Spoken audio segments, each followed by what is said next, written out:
Sa colère sera terrible. Shiva, dans sa fonction destructrice, peut assumer plusieurs formes terrifiantes, dont la plus éminente est Bhairava, la épouvantable ou l'effroyable. Bhairava intervient dans plusieurs mythes. Il naît notamment de la colère de Shiva qui veut punir la prétention du dieu Brahma à être la divinité suprême.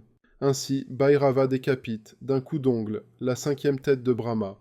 Il doit ensuite expier pendant plusieurs années le crime d'avoir tué un brahmane. Bhairava est aussi un grand dieu destructeur et guerrier qui est la forme que prend Shiva quand il souhaite détruire l'univers qu'il avait lui-même auparavant créé. Il est souvent représenté lourdement armé, orné de macabres parures, guirlandes de crânes et de pieds et mains coupés, piétinant des cadavres, accompagné de démons et de fantômes provenant de terrains de crémation et de champs de bataille. Comme toute divinité redoutable, Bhairava a souvent aussi un rôle de protecteur et de gardien. Le culte des divinités terribles, telles que Bhairava ou Kali, a été promu par les adeptes des courants tantriques qui pratiquaient rituellement la transgression des tabous dans le but de se délivrer des peurs de la vie comme du cycle des renaissances.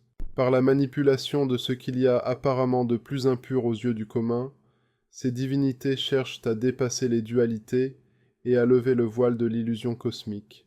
De ce qui révulse et terrifie les hommes, le macabre, la violence, elles se font des parures.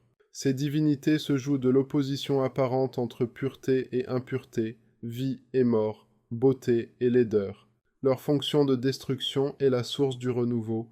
Elles incarnent la mort, mais aussi la mort de la mort.